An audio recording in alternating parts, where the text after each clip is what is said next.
क्या सच में जब गंधर्वों ने कौरव सेना से युद्ध चल रहा था उस समय दुर्योधन को बंदी बना लिया था? क्या यह भी सच है कि अपने सबसे घनिष्ठ मित्र को बीच युद्ध भूमि में छोड़कर कर्ण चले गए थे? क्या कर्ण ने मदिरा कर रखा था या फिर युद्ध बीच में ही छोड़कर अपने विजय धनुष लेने चले गए थे? क्या सच्चाई है गंधर्वों के साथ हुई उस युद्ध की? आइए जाने इस रोचक वृतांत को। इस वीडियो को अंत तक अवश्य देखें। यह बात उस वक्त का है जब पांडव वनवास में अपना दिन काट रहे थे। राजा युधिष्ठिर ने एक यज्ञ का आयोजन किया था। दुर्योधन को जब पता चला तो वह अपने मित्र कर्ण और अपने भाई दुशासन के साथ वन में आया। पांडव ने दुर्योधन का स्वागत किया और उसे मेहमान की तरह बैठने का स्थान दिया। हालांकि दुर्योधन की मंशा यह थी कि वह पांडवों को यज्ञ को किसी भी हालात में सफल न होने पाए। उसने कोई न कोई अड़चन डालना चाहता था। यज्ञ शुरू हुआ तो दुर्योधन ने अपनी चाल चलना शुरू कर दिया। इंद्रदेव को इस बात का खबर लगी तो उन्होंने अपने गंधर्वों को धरती पर भेजा और दुर्योधन को रोकने के लिए कहा।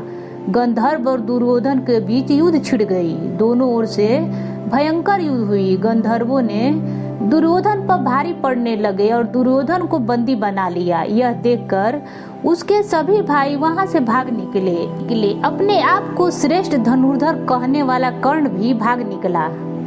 जब यह बात युधिष्ठिर को पता चला तो उन्होंने अपने भाई भीम और अर्जुन को कहा कि तुम जाओ और दुर्योधन को सुरक्षित वापस लाओ। अपने बड़े भाई का बात सुनकर दोनों आश्चर्य हो गए। युधिष्ठिर ने कहा, अतिथि का रक्षा करना हमारा धर्म है। दुर्योधन भले ही हमारे कितनी भी शत्रुता क्यों न हो, लेकिन वह हमारा भाई है और अभी अतिथि बनकर हमारे यहाँ आया है। हम उसकी जान कैसे संकट में डाल सकते हैं? गंधर्वों से पराजय के शोक में डूबा दुर्योधन अपनी चतुरंगी सेना के साथ पीछे पीछे चलने लगा। उसने मार्ग पर एक जगह रुककर विश्राम करने का निर्णय लिया। तभी वहां उसका प्रिय मित्र अंगराज कर्ण भागता हुआ आया। कर्ण ने कहा हे मित्र, भाग्यवश आपको काम रूपी गंधर्वों पर विजय मिली। भाग्यवश ही तुमसे फिर से मैं मिल सका। मैं बाणों से छक्त बिछत हो गया था। गंधर्वों ने मेरा पीछा कर रहे थे, इसलिए मुझे युद्ध के मैदान से दूर जाना पड़ा।